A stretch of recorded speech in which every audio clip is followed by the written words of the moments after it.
안녕하세요. 앤손입니다. 오늘은 충남 서산 당진 쪽 아파트 가격을 검토해 보겠습니다. 이 지역은 수도권에서 접근성은 1시간 남짓, 한 1시간, 2시간 정도 걸리는 그런 지역이고요. 평택에서 세대교하고 거의 이렇게 마주보고 있습니다. 여기 당진에는 현대제철 같은 이런 공장들이 좀 있고요. 서산 쪽에는 요쪽에 화학공단들이 좀 몰려 있죠. 그리고 아래쪽은 안면도를 해서 최근에 보령과 이렇게 연육교가 개통이 된, 어쨌든 수도권에서 비교적 접근성이 어렵지 않은 그런 지역인데, 이 지역에 있는 여러 공업단지 회사들이 예전 같지 않은 침체를 보이고 있고, 또한 최근에 이 지역들의 아파트 공급이 좀 많았었습니다. 그래서 아파트 가격은 많이 하락한 그런 상황입니다. 많이 하락했지만 장래에 이제 더 떨어지지 않고 어느 정도 회복한다라면 투자의 기회가 되지 않을까, 이런 생각으로 이 지역을 오늘 검토하게 됐습니다. 다음에 보여드릴 이 자료는 KG 통계입니다. 여기도 잠깐 나오는데요. 서산 쪽은 집값이 많이 떨어진 걸로 통계상 나타나는데, 자세한 내용을 한번 볼까요?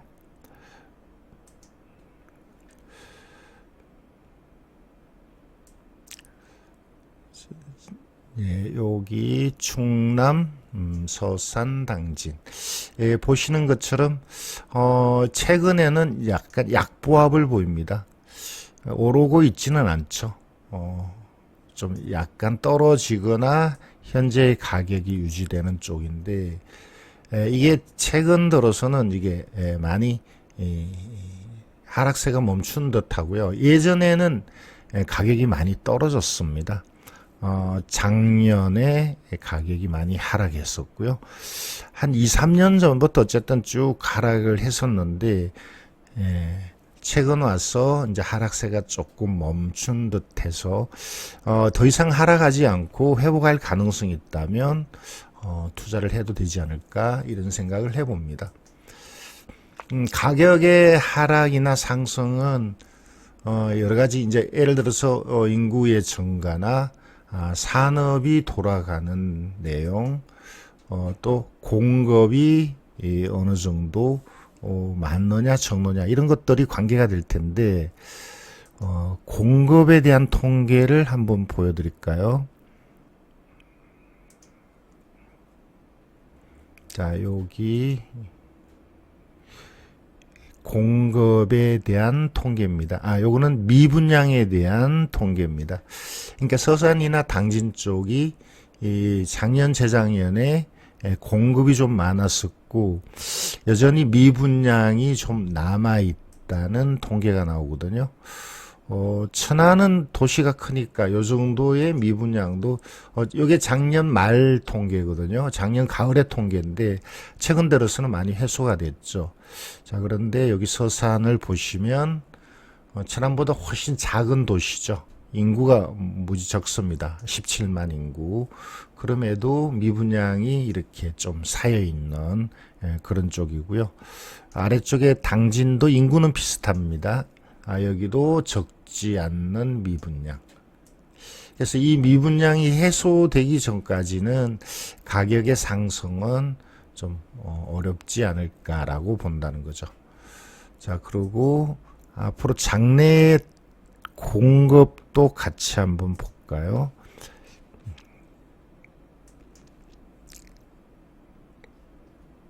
충남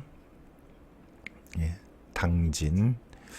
충남 전체적으로는 요게 아마 올해인 것 같습니다. 2020년인데 예전에 비해서는 공급이 좀 줄어든 것고 들었고, 내년 후내년에는 공급이 조금 더 줄어들죠. 근데 적정 공급량은 10,000호 정도니까 올해도 공급이 적은 거는 아닙니다.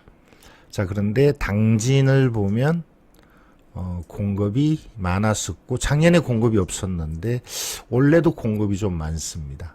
내년 후년에는 공급이 좀 줄어들죠. 그래서 올해도 가격이 상승하기는 좀 어렵겠다라는 생각이 들고요. 서산을 볼까요? 공급이 무지 많았습니다. 아마 여기 2018년일 테고요. 작년도 공급이 많았고 올해는 공급이 없는데 내년에 또 공급이 있습니다. 그래서 이 당진 서산 전체적으로 보면 예전에 공급이 많았었고 아직도 공급이 적은 것은 아닌데 앞으로 한 2년 정도 후에는 공급이 좀 많이 줄어들어서 가격을 좀 회복하지 않을까. 그러니까 단순하게 그래프로 보자면 예전에 괜찮았던 게 쭉 오랫동안 이렇게 하락을 하다가 지금은 이 정도 와 있는 게 아닐까. 앞으로도 이게 좀 더 계속되다가 한 1년, 2년 후에는 좀 회복하는 이런 정도로 가지 않을까라는 게 제 예상입니다. 그러니까 이쪽을 투자한다면 단기 투자는 어렵겠죠. 적어도 2년, 3년을 보고 투자를 해야 되니까 단 이쪽에 전세가가 좀 높은 편입니다. 그래서 지금 가격이 저렴할 때 낙찰을 받고 전세나 월세 임대로 2년, 3년을 가져가는 거는 해볼 만하다라는 생각이 들고요. 그리고 이쪽 집값이 대체적으로 저렴합니다. 그래서 소액 투자를 한번 고려해 볼 수 있지 않을까 이런 생각을 해봤습니다. 그러면 현재 진행되고 있는 아파트를 한번 볼까요? 충남 당진을 먼저 보겠습니다. 아파트 현재 진행되는 아파트는 그렇게 많지는 않습니다. 전부 13건인데요. 이 중에 지금 대체적으로 보면 한 번 유찰된 물건들입니다. 한 번 유찰된 물건인데 두 번 유찰된 물건이 보이네요. 요 아래쪽에도 두 번 유찰된 물건이 보이는데 이 두 번 유찰된 물건이 그러면 가격이 무지 저렴할 것처럼 느껴지는데 왜 이렇게 저렴할까? 두 번이나 유찰됐을까? 한 번 유찰되면 70%인데 두 번이면 49% 반값이죠. 이렇게까지 많이 유찰된 이유가 뭘까? 두 가지로 봅니다. 이 감정가가 너무 고평가됐다. 현재 시세는 실제 제가 조사한 거로는 1억 정도입니다. 그러니까 1억 2,900. 너무 고평가됐죠. 어쩌면 이 평가할 때는 좀 적정했는지 몰라도 그 이후에도 더 떨어져서 현 시점에서는 고평가된 걸로 보인다라는 거죠. 그래서 고평가됐다라는 판단이 가능하고요. 또 하나는 장래에도 상승할 가능성이 크지 않다 보니까 이 가격이 예를 들어서 9천대 낙찰받는 게 1억짜리라면 경매로 9천에 낙찰받는 게 그렇게 잘 하는 게 아니죠. 그래서 한 번 더 떨어진 게 아닐까라고 보는데 한 번 더 떨어져서 6,300이면 시세 1억짜리일 경우 가격은 저렴한 편이죠. 예를 들어서 전세가 제가 조사한 거는 한 9천 정도가 나오거든요. 그렇다면 저렴하고 임대로 가져가는 것을 고려해봐도 되지 않을까 이런 생각이 듭니다. 전체적인 내용을 한번 볼까요? 층이 2층이어서 썩 좋은 쪽은 아니죠. 네, 그리고 60평방 말씀드린 것처럼 1억 2,900에 감정이 됐고 2월 18일 날 6,321만 원의 경매가 진행되는 사건입니다. 지도를 볼까요? 이 아파트 단지는 규모는 좀 커 보입니다. 그런데 주변에는 더 이상 주거단지가 없습니다. 그러니까 여기는 인근의 공업단지를 위한 주거시설로 딱 특화가 돼 있죠. 물론 뭐 주변에 있는 농가에서 이쪽을 주거용으로 쓸 수도 있겠지만 현재로서는 거의 이 공업단지하고 관련된 주거타운으로 보여지고 그렇다면 이 공업단지의 영향을 많이 받겠죠. 서두에 말씀드린 것처럼 현대제철이나 이 주변의 공장들이 그렇게 활발하게 돌아가지가 않습니다. 그러니까 이 공단 경기 그리고 근로자의 수가 늘어나느냐 이런 것들이 이 집값하고 영향을 줄 것 같습니다. 그리고 아까 말씀드린 것처럼 이 다리 서해대교를 건너면 건너편은 평택인데 평택의 공업단지는 잘 돌아가는 걸로 저는 알고 있습니다. 거기에 비해서 이쪽 바다 건너 충남 쪽은 지금 많이 침체된 그런 쪽이라고 볼 수가 있겠네요. 자료를 좀 더 보겠습니다. 전체적으로 단지는 작은 단지는 아니고요. 2007년에 지었으니까 그렇게 오래된 구축은 아니죠. 신축도 물론 아니긴 합니다만 이 현재 점유하고 있는 사람은 현대제철이라고 되어 있네요. 아마 이 회사에 근무하는 근로자를 위해서 회사에서 얻어준 게 아닌가 이런 생각이 들고요. 여기 전입된 기록이 없으니까 이제 대항력은 없는 건데 그 대신 전세권을 설정해 놨네요. 그러니까 전입이 어려우니까 전세권으로 이 보증금을 보호받으려고 하는데 이미 설정된 이 국민은행 건저당 때문에 이 1,500은 보호받기가 어렵게 됐죠. 그러나 배당을 못 받더라도 회사가 되다 보니까 명도는 쉬울 걸로 보입니다. 그 외에 이제 다른 문제는 없습니다.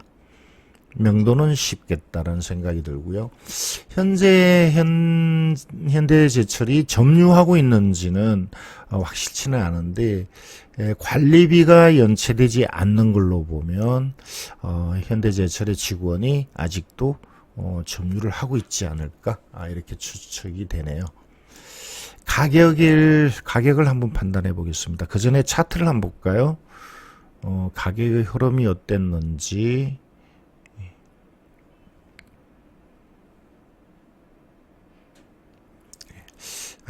좀 정확하게 판단하기는 어렵습니다만 2015년까지는 좀 상승 쪽이었죠. 그러다가 2016년부터는 하락했는데 뭐 지금도 거의 뭐 이렇게 하락하고 있는 이런 쪽인 것 같고요. 근데 전세는 집값의 상승보다는 전세가 좀 더 가팔랐던 것 같습니다. 그리고 하락할 때는 또 같이 이렇게 하락한. 근데 비교적 이 매매가와 전세가의 갭이 커지는 않은 그런 판단을 할 수 있겠네요. 자, 가격을 네이버 부동산으로 한번 보겠습니다. 거래가 되는지. 가격을 상승을 기대하기 전에 거래가 활발하다면 가격이 상승할 여지가 있거든요. 근데 거래가 활발하지 않다면 가격이 상승하기가 어렵습니다. 이 그래프를 보면 2017년부터 줄곧 하락했죠. 잠깐 멈칫한 데도 있었습니다만 대세는 하락이었는데 이제 중요한 거는 여기서 더 하락이냐 아니면 이대로 가냐 상승할 여지가 있냐인데 저는 보합으로 갈 가능성을 봅니다. 한때는 1억 4천까지 했었네요. 그런데 지금은 1억 정도까지 가격이 떨어졌고요. 거래를 볼까요?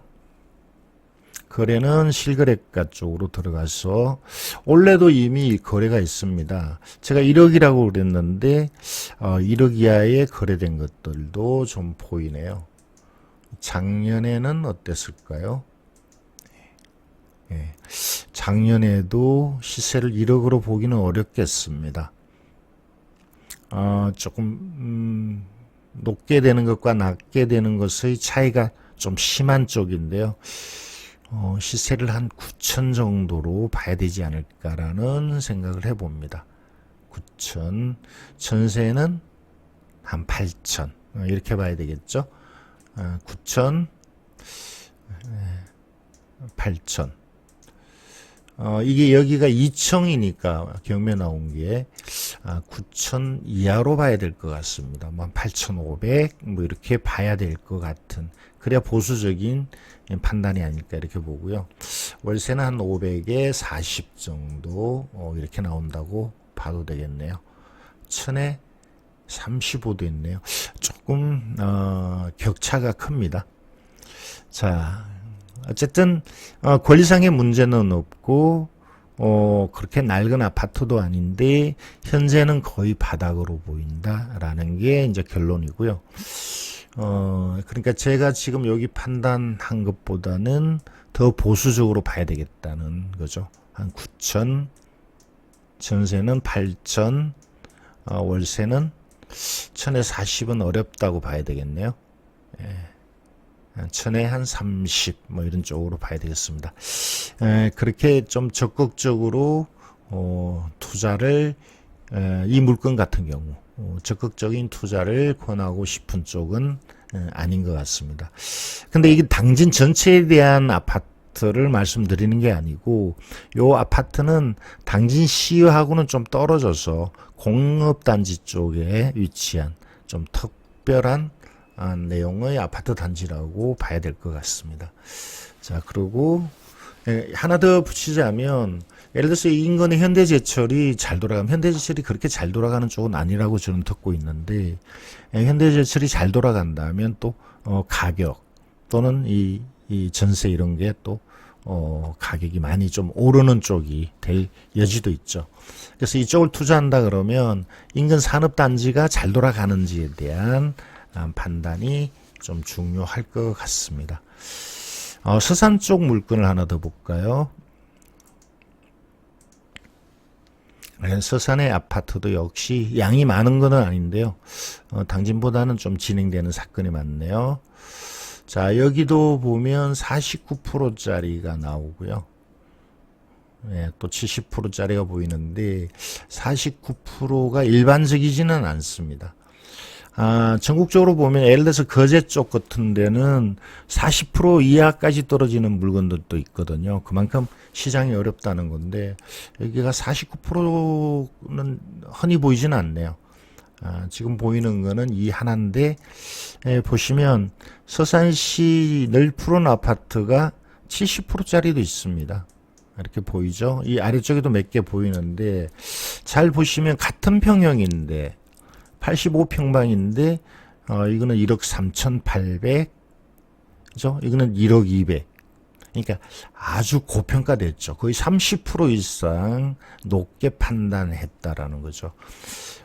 감정가를 믿지 말라는 얘기는 뭐 흔히들 합니다만 요즘 들어서는 좀 감정가가 대체로 정확하다, 믿을만하다 이런 생각을 했었는데 이 물건들을 보니까 여전히 감정가를 믿으면 되지 안 되겠다라는 생각이 듭니다. 같은 아파트죠. 단지 동과 층만 다를 뿐인데 가격이 이렇게 차이 난다. 하는 건데요. 일반적으로 49% 떨어진 거를 저렴하니까 낙찰 받겠다는 생각을 많이 하시는데 저는 이제 경험이 좀 있는 사람으로 같은 날 경매거든요. 여기는 예를 들어서 10명이 올 수 있다라고 봅니다. 10명이 오고 그러면 이게 7천을 훨씬 넘는 어쩌면 한 7,500 이렇게 낙찰될 수 있다라고 봐요. 많이 오니까. 근데 여기는 같은 날 이렇게 비교해 봤을 때, 요게 최저가는 비싸지만, 이거는 어쩌면 7,200, 300. 경쟁이 그렇게 세지 않을 걸로 추정이 되거든요. 차라리 이 물건을 들어가는 게 나을 수도 있다라고 봅니다. 제가 입찰한다면 저는 6,700짜리 두 번 유찰된 것보다 7,100 한 번 유찰된 거를 입찰하는 쪽으로 선택할 것 같습니다. 이거는 이제 제 경험에 의한 건데 아마 제 생각이 맞지 않을까 이렇게 봅니다. 이 아래쪽에도 아까 말씀드린 널푸른이 또 있습니다. 여기는 또 1억 1,400 정도에 감정됐네요. 가격이 좀 가격의 기준을 정확하게 판단하기가 좀 어려운 단지인 것 같습니다. 안에 한번 들어가 보죠. 어떤 내용이 있는지. 10층이고요. 33평. 1억 3,800. 아까 말씀드린 대로 고평가됐고, 그러니까 시세는 제가 조사한 거는 9천 정도예요. 그죠? 그러니까 이렇게 당연히 한 번 더 떨어져야 되는데, 이때 낙찰 받는 거는 바보짓이죠. 그래서 한 번 더 떨어졌는데, 이번에는 많은 경쟁자가 몰리지 않을까라는 생각을 해봅니다. 아파트 단지를 지도를 좀 볼까요? 규모가 좀 큰 편이죠, 여기도. 예, 그리고 대체적으로 다 남향, 남서향이고요. 주변은 여기도 공업단지가 둘러싸여져 있습니다. 좀 외로워 보이는 아파트 단지죠. 그러니까 이런 쪽의 아파트는 저렴하다고 여기 들어가서 입주하는 경우는 좀 드물 거라고 봅니다. 시내하고는 좀 떨어져 있고요. 주변에 공단하고 관련된 인력들이 출퇴근하기 좋으니까 들어와서 사는 그런 지역으로 판단을 하셔야 될 것 같습니다. 자, 요거 파란색이 자동차하고 관련된 산업단지고요. 아래쪽에도 또 이렇게 산업단지가 있습니다. 산업단지 사이에 껴 있으니까 역시 이 산업단지의 이 활성화와 관련돼서 이 아파트 가격도 움직이지 않을까. 여기 농공단지도 있네요. 여기서 시내하고는 조금 거리가 있습니다. 예. 그래서 요 주변의 산업단지와 관련된 사람들이 주거하는 산업단지가 제법 여러 개가 있고 규모가 큽니다. 그렇다 보니까 그래도 좀 활발하게 있었던 것 같습니다. 안에 들어가 보면 현재 세입자는 오래전부터 살고 있었네요. 저렴하게 살고 있었고 그런데 이미 은행에 대출이 있었죠. 2008년에. 이게 낙찰이 된다면 이 금액이 무지 큽니다. 그리고 또 있죠. 예. 교회는 순서를 한번 따져보면 1번, 2번, 여기 건조당, 교회하고 관련된 건조당이 3번이 되겠죠. 예. 그래서 이게 한 9천 정도에 낙찰된다면 세입자에게는 배당이 전혀 없는. 그래서 이 5천이 배당이 없으니까 명도의 문제가 있겠는데 여기 임차권 등기한 걸로 보면 이미 이사를 갔을 가능성이 큽니다. 이미 이사를 갔다면 명도가 쉽지 않을까라는 생각이 들고요. 이사를 가지 않았다면 5천을 전혀 회수를 못하니까 명도에 약간의 어려움이 있지 않을까 이런 생각이 듭니다. 관리비가 밀렸다는 것은 저는 임차인이 살지 않을 가능성을 봅니다. 2018년에 임차권 등기를 했다면 이때 이사 갔을 가능성이 있어요. 그렇다면 1년 이상 관리비가 연체가 됐겠죠. 지금은 100만 원이 넘어갈 것 같은데요. 어쩌면 오랫동안 비어져 있어서 집을 좀 손을 봐야 되는 상황, 관리비도 낙찰자가 부담해야 되는 상황, 이렇게 될 가능성이 있습니다. 그래서 임차인이 점유하는지 이사 갔는지를 확인할 필요가 있는 물건으로 보입니다. 자, 여기에 가격의 흐름은 어땠었나 보겠습니다.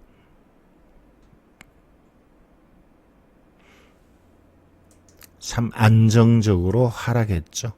예. 그리고 최근 들어서 좀 많이 떨어졌습니다. 대략 2016년부터. 집값이 떨어지는 동안에도 전세가는 좀 오름세였고요. 그러나 집값 떨어지는 시점부터 전세도 같이 동반 하락한 걸로 보여집니다. 자, 이게 더 떨어질 거냐 말 거냐인데 다행히 이 앞에 봤던 당진에 비해서 여기 서산은 아주 거래가 활발했습니다. 그래서 가격이 더 떨어질 걸로 저는 보지는 않습니다. 자, 일단 이쪽 그래프를 보면 아까하고 비슷하죠. 최근 들어서도 2019년에도 좀 더 떨어졌는데 그럼에도 거래는 아주 활발했다는 거죠. 거래가 무지 많았습니다. 올해 들어서도 대략 한 9천 선에서 거래가 여러 건 있었고요. 작년에도 거래가 무지 많았습니다. 대략 시세를 한 9천 보면 되겠죠. 전세는 8천, 한 7,500, 월세는 한 1,000에 30. 그래서 거래가 활발하다는 게 이쪽의 장점인 것 같습니다. 그래서 현장을 방문해서 거래가 잘 되냐, 공실이 많냐, 임대가 바로 나가냐, 이런 거를 좀 확인하고 투자를 결정하시면 되겠네요.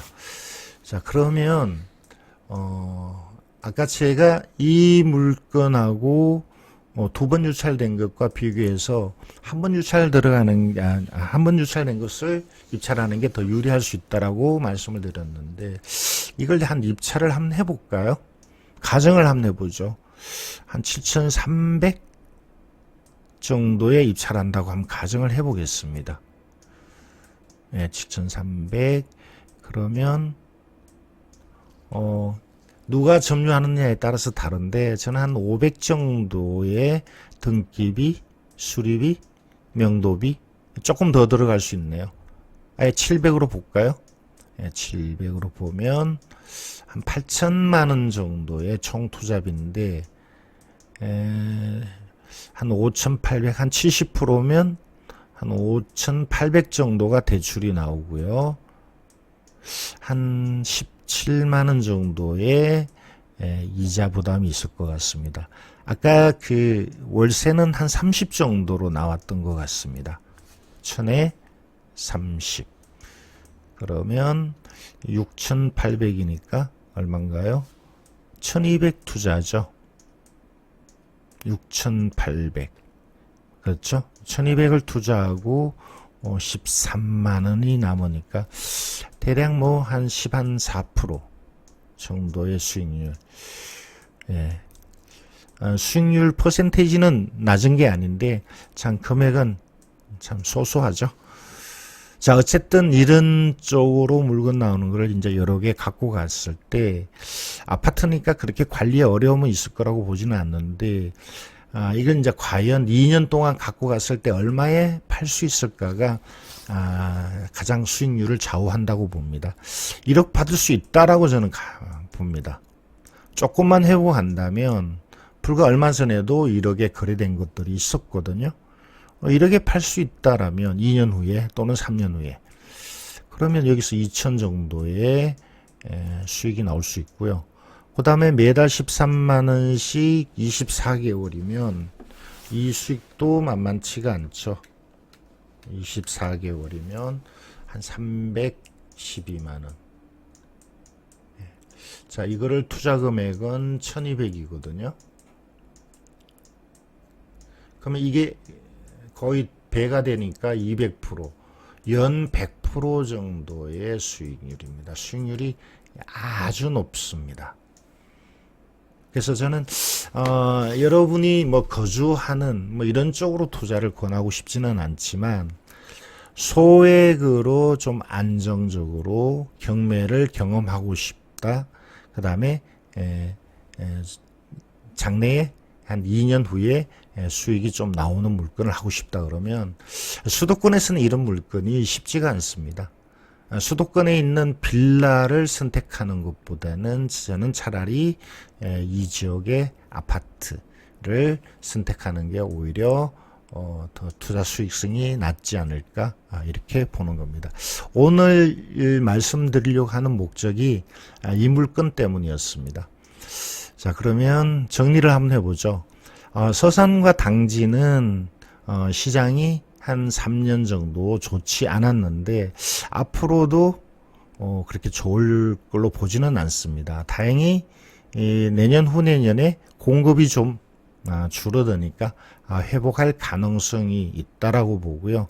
그렇다면 전세가율이 높은 아파트를 임대 목적으로 투자하는 것은 나쁘지 않다, 이렇게 보는데, 오늘 두 개의 물건이 시내에서 좀 떨어진, 그러니까 주거용으로는 적합하지 않은데 주변의 공단 근로자에게는 임대가 가능한 그런 물건이어서 서산 당진 전체를 나타내는 물건은 아니었습니다만 어쨌든 이런 틈새 시장을 소액 투자로 공략할 필요가 있다라는 말씀을 드리고 싶었습니다.